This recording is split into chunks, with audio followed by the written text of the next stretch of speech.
করে তুমি কি জানো কে তোমার পিঠে উঠতে লেগেছে? বুরাক বলতে লেগেছে আমি জানি। কেন জান্নাতে যখন আমাদেরকে সৃষ্টি করা হয় ওই সময় আল্লাহ বলেছিলেন বুরাক রে তোদের কার পিঠে চেপে আমার বন্ধু আমার দিদারে আসবে।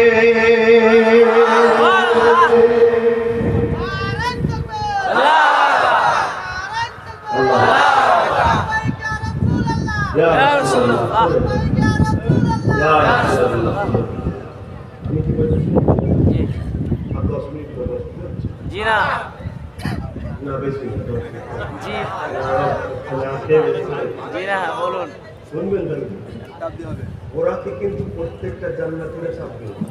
আমরা যেমন দুনিয়ায় আগেকার সময় ঘোড়া গাধা ছিল, উট ছিল, এখন আছে। এখন আমরা গাড়ি চেপে বেড়াই না, মানে সওয়ারি করে। জান্নাত তো বিশাল।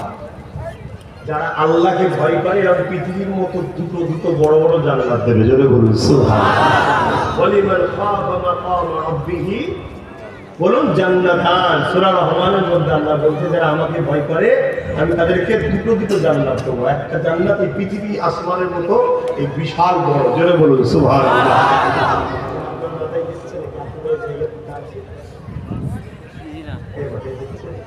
আমি একটু জানিয়ে দিই, পৃথিবী হচ্ছে একটা গ্রহ, একটা গ্যালাক্সি। আমার আল্লাহর কয়েক লক্ষ কোটি মিলিয়ন বিলিয়ন এরকম পৃথিবীর মধ্যে গ্যালাক্সি তৈরি করা আছে। জোরে বলুন সুবহানাল্লাহ।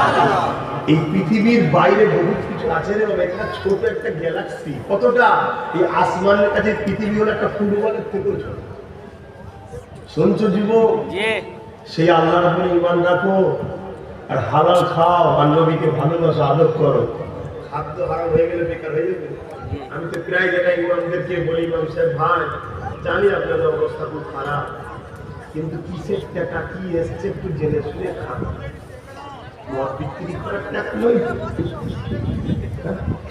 আরে মদ বিক্রি করা বোঝেন তো নাকি? ওই টাকা নয় তো।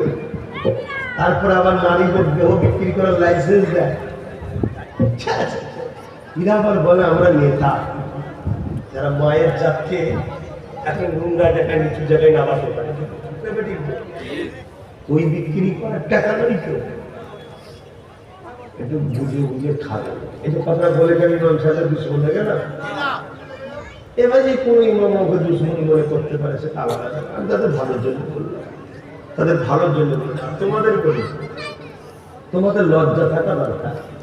একটা গ্রামে একটা মসজিদ আছে, 100টা ঘর তো কমসে কম আছে নাকি? 100টা ঘরের লোক মাসে কত খরচ করে?